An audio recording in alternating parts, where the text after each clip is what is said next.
ہوشربا کی دنیا میں آپ سب کو خوشامدید کہتی ہوں۔ چلیے الفاظ کے جادو سے سجی ایک نئی داستان کی جانب بڑھتے ہیں۔ جب سے میں نے اس کے ہاتھ دیکھے تھے میں بہت اداس تھا، کیونکہ وہ لڑکی مجھے بہت پیاری لگی تھی اور مجھے دیکھتے ہی اس سے محبت ہو گئی تھی۔ جب سے میں نے اس کے ہاتھ دیکھے تھے میں بہت خوش تھا، لیکن اداس بھی۔ آج میری شادی تھی مگر دل میں کوئی ارمان نہیں تھا، کیونکہ یہ شادی بس ایک رات کی تھی، ہلالے کے بعد طلاق جو دینی تھی۔ خیر، رات کا وقت ہوا، میں نے دھیرے سے کمرے کے دروازے پر دستک دی، گلا کھنگال کر کمرے میں داخل ہو گیا۔ سامنے روسی جوڑا پہنے خوبصورت پھولوں سے سجی ہوئی وہ دلہن بنی بیٹھی تھی۔ جب میں نے اس کا سراپا حسن دیکھا تو ایک پل کو جو میرا دل تھا دھڑکنا بھول گیا تھا اور میرا دل بڑا بے قابو سا ہونے لگا۔ وہ لڑکی بے حد حسین تھی، لیکن میری مجبوری یہ تھی کہ وہ میری ایک رات کی دلہن تھی۔ میں جو کچھ دیر پہلے جہاں قدم رکھنے سے بھی کترا رہا تھا، میرے دل میں عجیب و غریب وسوسے آ رہے تھے اور یہ سوچ رہا تھا کہ آخر لوگ کیسے حلالہ کرنے پر رضامند ہو جاتے ہیں۔ لیکن اب جب خود اس حسین دوشیزہ کو دیکھا تھا، جیسے پہلے ہی نظر میں اس پر دل ہار بیٹھا تھا، پھر ایسے ہی دل میں خود کو سمجھانے لگا کہ اس نے میرا تو کوئی نقصان نہیں تھا، مجھے تو اس کا دگنا فائدہ تھا۔ ایک تو میرے اکاؤنٹ میں پیسے آ رہے تھے، دوسری جانب ثواب کا ثواب تھا۔ میاں بیوی کے بیچ دوبارہ رشتہ ازدواج قائم کرنے کی وجہ بن رہا تھا، اور یہی بات مجھے سکون دینے کے لیے کافی تھی کہ میں کوئی گناہ نہیں کر رہا تھا۔ خیر، میں نے دروازے کو لاک کیا اور دھیرے دھیرے قدم اٹھاتا اپنی ایک رات کی دلہن کی جانب بڑھنے لگا۔ میں قدموں کی چاپ جیسے اس کے دل پر کاری ضرب چلا رہی تھی۔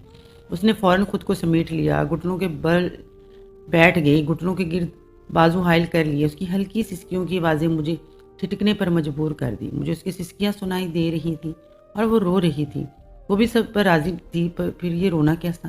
جیسے ہی میں کمرے میں داخل ہوا تھا وہ جیسے بت بن چکی تھی۔ میں بالکل اس کے سامنے بیڈ پر جا کر بیٹھا تو وہ فوراً سمٹ کر بیڈ کی دوسری جانب آ گئی۔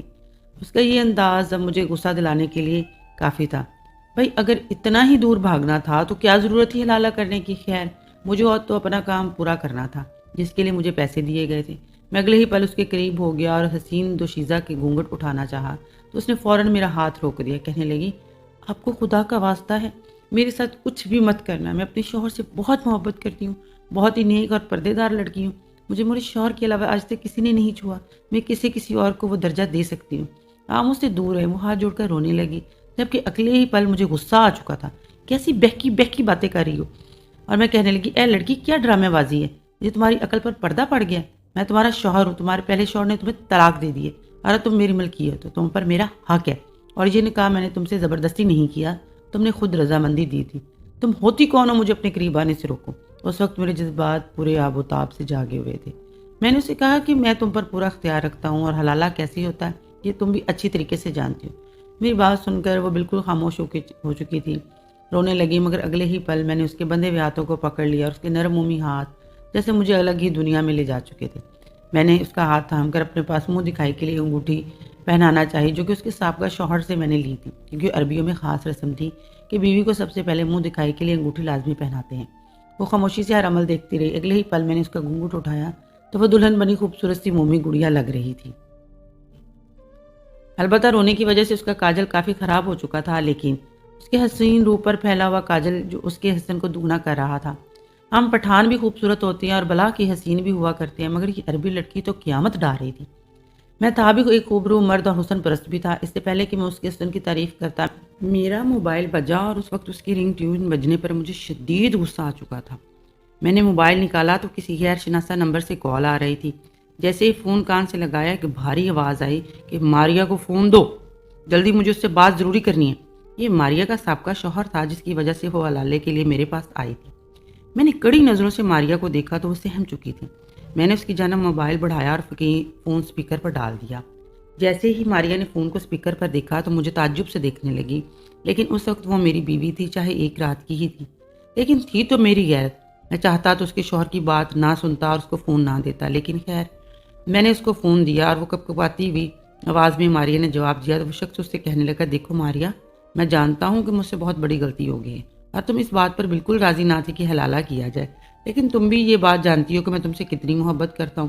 اب حلالہ کرنا ہمارے لیے بہت ضروری ہے تاکہ ہم اپنا رشتہ واپس جوڑ سکیں۔ میں تم سے بہت محبت کرتا ہوں، اس لیے تم میری محبت کی خاطر آج کی رات اس کے ساتھ گزار لینا۔ میں جانتا ہوں کہ آج کی رات تمہارے لیے کسی آزمائش سے کم نہیں ہے، مجھے اس سے کوئی گلہ نہیں ہوگا، بس حلالے کی تمام شرائط کو لازم پورا کر دینا۔ اس کا شوہر اس سے یہ سب کچھ سمجھا رہا تھا، وہ اپنے منہ پر ہاتھ رکھ کے اپنی ہچکیاں روک رہی تھی۔ غصے سے میری کانوں کی لوئیں تک سرخ ہو چکی تھی۔ وہ کون ہوتا تھا ماریا کو اجازت دینے والا؟ اگلے ہی پل اس نے موبائل فون وہیں بیڈ پر پٹک دیا اور چہرے پر ہاتھ رکھ کر پھوٹ پھوٹ کر رونے لگی۔ اس کے بعد اس نے جو انکشافات مجھ پر کیے، میرے تو ہوش اڑ چکے تھے۔ کہنے لگی کہ اس کا سابقہ شوہر تو اسے کئی بار پہلے بھی یہ سب۔ میں نے پہلا قدم اس حالنما کمرے میں رکھا تو ایسا لگا جیسے دلدل میں دھنس چکا ہوں۔ بھلے ہی یہ غلط تھا، میں خود اس کے خلاف تھا، مگر میری مجبوریاں مجھے یہاں تک لے آئی تھیں۔ ہوا میں خنکی تھی مگر میرے چہرے پہ پسینے کی بوندیں چمک رہی تھی۔ خیر، یہاں تک آ چکا تھا تو آگے جانے میں بھی کوئی حرج نہ تھا۔ مجھے یہاں لانے والا میرا دوست تھا جس کا نام سمندر خان تھا۔ وہ میری گھبراہٹ کو دیکھ کر مجھے غور سے دیکھنے لگا، جیسے کہہ رہا ہو کہ اب چلو بھی سوچتے رہو تو گھر پر تمہاری ماں درد سے تڑپ تڑپ کر مر جائے گی۔ وہاں ایک نظر دوڑائی تو مجھ جیسے کئی نوجوان لڑکے آپس میں ہنس بول رہے تھے۔ انہوں نے تو کوئی فرق نہیں پڑتا تھا، شاید یہ بھی بطور ثوابی حلالہ کرنے آئے تھے۔ مجھے میرا دوست راہداری سے گزارتا ہوا ایک کمرے میں لے آیا جو کہ وہاں کا دفتر سمجھا جاتا تھا۔ یہ حلالہ سینٹر تھا جسے ایک گھر میں بنایا گیا تھا اور جہاں بڑی رازداری سے عربی عورتوں کا حلالہ پاکستانی نوجوانوں سے کروایا جاتا تھا۔ جب یہ بات مجھے میرے دوست نے کہی تو مجھے یہ سن کر بڑی حیرت ہوئی کہ عربی عورتیں پاکستانی مردوں سے ہی کیوں حلالہ کروانا چاہتی ہیں۔ میں نے یہ سوال اپنے دوست سے کیا تو وہ مسکرانے لگا، کہنے لگا جب تو کسی عربی عورت کے ساتھ حلالہ کرے گا نا تو پتہ چل جائے گا۔ میرا دل اس کام کے لیے مطمئن نہیں تھا کیونکہ میں اتنا علم تو رکھتا تھا کہ طلاق کیا ہوتی ہے اور حلالہ کسے کہتے ہیں، لیکن میں پچھلے کئی ماہ سے بے روزگار تھا۔ میرے پاس اتنے پیسے بھی نہیں تھے کہ میں واپس پاکستان چلا جاؤں، اس لیے میں خود کو اس بات کے لیے آمادہ کرنے لگا کہ بس اتنے پیسوں کا انتظام ہو جائے کہ واپس پاکستان چلا جاؤں۔ خیر، میں نے اپنے دوست کے ساتھ دفتر میں داخل ہوا تو خلاف توقع سامنے ایک بھاری جسامت والی عربی خاتون بیٹھی تھی جس نے بڑکیلے رنگ کا نیلے رنگ کا عبایا پہن رکھا تھا اور چہرے پر خوب میک اپ تھوپا ہوا تھا۔ میرے دوست نے میری یہاں رجسٹریشن کروائی تھی، ابھی بھی وہاں سر جھکائے بیٹھا انگلیاں مروڑ رہا تھا کیونکہ میں نے آج تک ایسا ماحول نہیں دیکھا تھا۔ ہمارے پٹھانوں میں بیوی کو کبھی طلاق نہیں دیتی، چاہے کچھ بھی ہو جائے۔ ہمارے یہاں تو غیرت کے معاملہ ہو جاتا ہے۔ ہم پٹھان اپنی بیوی پر کسی غیر کی نظر بھی برداشت نہیں کرتے۔ اپنی ہی سوچوں میں گم تھا کہ جب دھڑلے سے دروازہ کھلا، کالے برقعے میں ایک نوجوان لڑکی اور ایک مرد اندر داخل ہوا جنہیں اس عربی میڈم نے ایک جانب بیٹھنے کا اشارہ کیا۔ ہم سے کہا کہ آپ لوگ باہر جائیں۔ ہم دونوں وہاں سے باہر نکل آئے۔ جن لڑکوں کے پاس میں بیٹھا تھا وہ بھی پاکستانی سے کہنے لگے، اب تک میں 15 حلالے کر چکا ہوں، ہر حلالے کا مجھے پاکستانی 70,000 ملتا ہے۔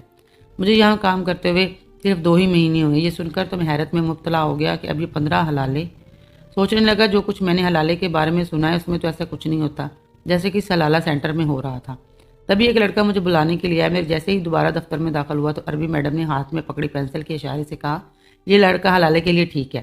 وہ برقعے میں ملبوس لڑکی تو ایسے سسک سسک کر رو رہی تھی، بار بار ساتھ والے آدمی کا بازو پکڑ کر نہ جانے کیا کہتی تھی کہ وہ فوراً اسے گھور کر چپ کروا دیتا۔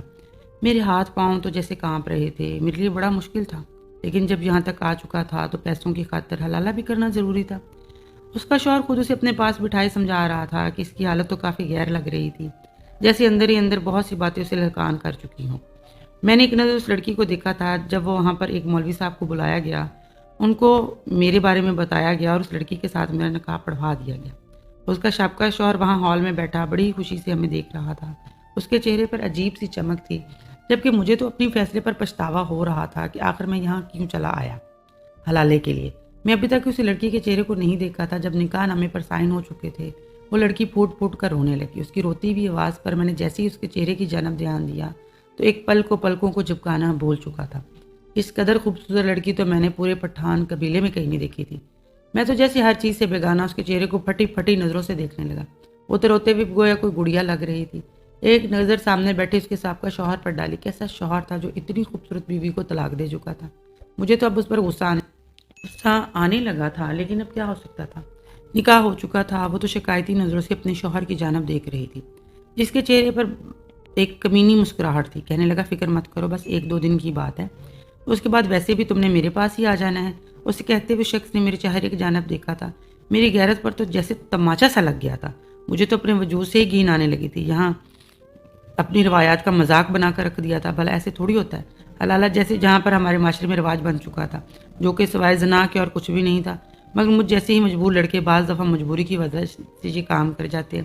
میرے ساتھ 1 دن کے لیے رخصت ہو کر آ چکی تھی اور میری بیوی تھی اور میں اس پر حق بھی رکھتا تھا۔ گزشتہ رات میں نے اسے اپنا حق وصول کیا۔ صبح ہوئی تو وہ ابھی تک سو رہی تھی۔ میں صوم و صلات کا پابند تھا، اپنے وقت پر ہی صبح فجر کے وقت نماز ادا کی، ایک نظر اس کے چہرے پر ڈالی تو سر جھٹک دیا۔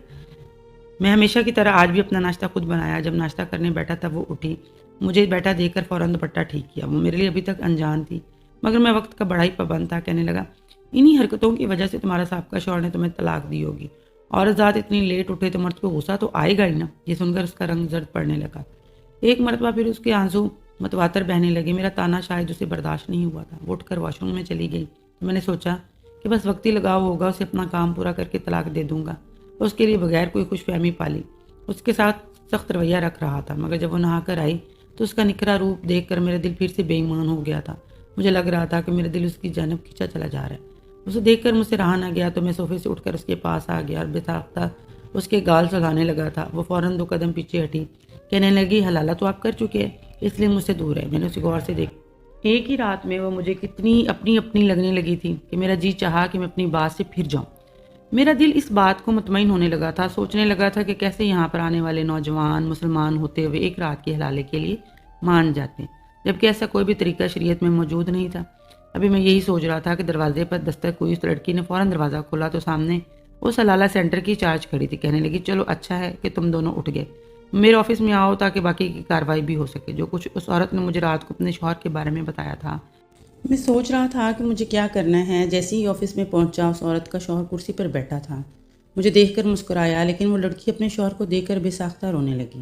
وہ بے اختیار ہو کر اس کے ساتھ لگ گئی۔ یہ دیکھ کر مجھے بہت زور کا جھٹکا لگا۔ اس وقت وہ میری زوجیت میں تھی، میری ایک پٹھان کی بیوی تھی۔ اس کی ہمت کیسے ہوئی کسی کے ساتھ لگ کر رونے کی؟ میں نے تیز قدم بڑھائے، بازو سے پکڑ کر ماریا کو اس کے سابقہ شوہر سے پیچھے کیا۔ یہ دیکھ کر اس کا شوہر غصے میں مجھے گھورنے لگا، کہنے لگا، یہ کیا بدتمیزی ہے؟ میں نے کہا، یہ ہمارا بیوی ہے اور ہمارا غیرت ہے، جب تک یہ ہمارے نکاح میں ہے اس کو تمہارے پاس نہیں چھوڑ سکتا۔ کہنے لگا، ٹھیک ہے، میں ڈیورس پیپر اپنے ساتھ لایا ہوں، سائن کرو اور اپنے پیسے اٹھاؤ۔ میں نے کہا، جیسے حلالہ تم کر رہے ہو ایسے شریعت میں نہیں ہے، مجھے یہ لڑکی اچھی لگی ہے، میں اسے طلاق دینا ہی نہیں چاہتا۔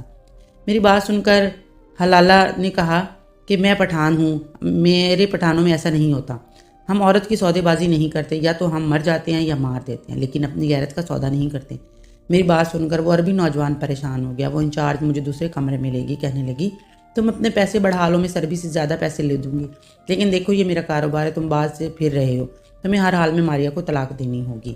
میں نے کہا، میں نہیں دوں گا، جو ہونا ہے کر لو۔ اگر تم لوگوں نے دوبارہ یہ بات کہی تو میں پولیس میں جا کر تم لوگوں کا پول کھولوں گا۔ تم لوگ خفیہ طور پر پاکستانی نوجوانوں کو پیسوں کا لالچ دے کر ایک غیر شرعی کام کرواتی ہو۔ یہ سن کر اس عورت کی رنگت پھک پڑ گئی۔ وہ میری منت سماجت کرنے لگی، پھر کہنے لگی کہ اچھا ایسا کریں کہ تم 1 مہینہ ماریا کے ساتھ رہ لو، اگر اس کے بعد تمہارا دل بھر جائے تو بے شک تم اسے طلاق دے دینا، اس کا شوہر تمہیں اتنے پیسے دے گا کہ تم ساری زندگی بیٹھ کر کھاؤ گے۔ وہ عربی انچارج عورت شاید یہ سمجھ رہی تھی کہ مجھے شاید وقتی خمار ہے جو وقت گزرنے کے ساتھ ساتھ ختم ہو جائے گا، لیکن میرے لیے میری غیرت کی بات ہے۔ وہ الگ جا کر کہنے لگی کہ 1 ماہ کی علیحدہ رہائش بھی وہ مجھے دے گی۔ میں راضی ہو گیا اس بات پر، کیونکہ فی الحال میں خالی ہاتھ تھا۔ اگر ماریا کو اپنے ساتھ رکھتا بھی تو کہاں رکھتا، میرے پاس رہائش کا بھی انتظام نہیں تھا، لیکن میں سوچ چکا تھا کہ 1 مہینے میں کچھ بھی کر کے اپنے پیسوں کا انتظام کروں گا اور ماریا کو اپنے ساتھ پاکستان واپس لے جاؤں گا۔ وہ انچارج مجھے وہیں کمرے میں چھوڑ کر چلے گئی۔ آدھے گھنٹے کے بعد واپس آئی، لیکن بہت پریشان تھی۔ کہنے لگی کہ اس لیے کہ میں پٹھانوں کو اس کام کے لیے نہیں رکھتی، اگر تمہاری جگہ کوئی اور ہوتا تو پیسے لے کر بات ختم کر دیتا، لیکن تم لوگ ہر بات میں اپنی غیرت کو لے کر آ جاتے ہو۔ تمہارے دوست نے تمہاری ضمانت دی تھی، لیکن تم تو پھر کہنے لگی کہ میں نے بڑی مشکل سے اس کے شوہر کو راضی کیا ہے، تمہارے لیے اس کے شوہر نے ایک فلیٹ کرائے پر لیا، لیکن دیکھو 1 مہینے تک تم ماریا کو چھوڑ دو گے۔ میں نے اس انچارج عورت کے سامنے حامی نہیں بھری تھی، کیونکہ جو بات ماریا نے مجھے اپنے شوہر کے بارے میں بتائی تھی، میں اسے کسی بھی قیمت پر اس کے سابقہ شوہر کے پاس نہیں چھوڑ سکتا تھا۔ اس ایک رات میں جو راز میں نے جانا تھا، وہ ایک درندہ انسان کے ساتھ کیسے دلدل میں اس کو پھینک سکتا تھا۔ بے شک وہ باپردہ عورت تھی، حیا والی تھی، اپنے شوہر کے علاوہ کسی دوسرے مرد کا تصور کرنے سے بھی کانپتی تھی، لیکن وہ شریعت سے لا علم تھی، اور وہ عربی شخص جو اس کے ساتھ محبت کے نام پر جو کچھ کرتا تھا وہ ایک ناجائز عمل تھا۔ میں اس عورت کے ساتھ اس کے فلائٹ میں رہنے لگا، لیکن وہ مجھ سے ہر وقت ڈیلی سیمری دور دور رہتی تھی، لیکن میں فاصلوں کا قائل نہیں تھا۔ میں جب بھی اس کے قریب آتا وہ رونے لگتی، کہتی تم کیوں مجھے چھوڑ نہیں دیتے، تم نہیں جانتے وہ شخص اس بات کا بدلہ لے گا، مجھ سے ضرور لے گا اور مجھے بہت مارے گا اور کہے گا کہ تم نے ایسا کیا کیا تھا کہ اس پٹھان پر جس پر تمہیں اس نے طلاق نہیں دی۔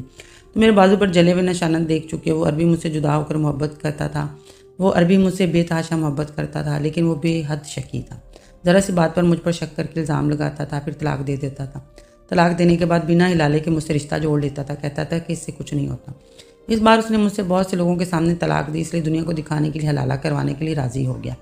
میں نے کہا تمہیں کیا لگتا ہے جو زندگی تم اس شخص کے ساتھ جی رہی وہ جائز ہے؟ میرے اس سوال پر موجودہ اس کی غیرت نے گوارا کیا۔ وہ کہنے لگی میں کیا کروں، میں غریب لڑکی ہوں، وہ عربی مجھے یتیم خانے سے نکاح کر کے لے کے آیا ہے، اگر میں اسے چھوڑوں گی تو کہاں جاؤں گی، اس لیے میں مجبوراً خاموش ہو جاتی ہوں۔ وہ کبھی تو میرے ساتھ اتنا اچھا ہو جاتا ہے جیسے اس کے لیے میں بہت قیمتی اثاثہ ہوں، اور کبھی وہ ایسی حیوانیت پر اتر آتا ہے کہ میں تڑپ کر رہ جاتی ہوں۔ وہ مجھے کئی بار طلاق دے چکا ہے لیکن کہتا ہے کہ میں یوں طلاق نہیں ہوتی کیونکہ میں اس وقت غصے میں تھا۔ میں نے کہا کہ میں بہت زیادہ دیندار انسان نہیں ہوں، لیکن میں جانتا ہوں کہ بے شک غصہ حرام ہے، لیکن غصے میں دی گئی طلاق ہو جاتی ہے، کیونکہ وہ شخص اتنا تو ہوش میں ہوتا تھا، اسے معلوم ہوتا تھا کہ وہ تمہیں طلاق دے رہا ہے۔ تم اگر اس شخص کے ساتھ ایسی زندگی گزارنا چاہتی ہو تو تمہاری مرضی، جو شخص تمہیں ایک بار ٹھیک سے نہیں بسا سکا وہ تمہیں بعد میں کیسے بسائے گا؟ وہ کہنے لگی کہ مجھے سمجھ نہیں آ رہی کہ میں کیا کروں۔ اگلے ہی روز میں نے خانہ کعبہ لے گیا، وہاں جا کر میں نے اللہ سے یہی دعا کی کہ اللہ ہمیں صراط مستقیم پر چلنے والی زندگی عطا فرما اور گناہوں سے بچنے کی توفیق عطا فرما۔ میں نہیں جانتا تھا کہ میرے اٹھائے جانے والے اگلے قدم کا انجام کیا ہوگا، لیکن میں نے پولیس اسٹیشن جا کر ساری بات پولیس کو بتا دی۔ پولیس نے سلالہ سینٹر پر چھاپا مارا اور سب لوگوں کو پکڑ لیا۔ مجھے انعام کے طور پر اتنے پیسے دے کر کہ میں ماریا کو ساتھ لے کر پاکستان آ گیا، اسے پشاور لے گیا۔ ہماری شادی کو اب 7 سال گزر گیا۔ ماریا سے میرے 2 بیٹے ہیں اور وہ میرے ساتھ بہت خوش ہے۔ کہتی ہے کہ اگر تم مجھے سیدھا رستہ نہ دکھاتے تو میں ابھی تک مجبوراً گناہ کی زندگی گزار رہی ہوتی۔ نہ جانے ہمارا معاشرہ کس جانب چل پڑا ہے کہ وہ لوگ گناہ کی دلدل میں دھنستے جا رہے ہیں اور کسی کو اللہ تعالیٰ کی طرف جانے کی ضرورت پیش نہیں آ رہی، کیونکہ اللہ سب کچھ دیکھ رہا ہوتا ہے۔ حلالے کے نام پر زناکاری کو ثواب سمجھا جاتا ہے۔ اللہ تعالیٰ ہم سب مسلمانوں کو صراط مستقیم پر چلنے کی توفیق عطا فرمائے، آمین۔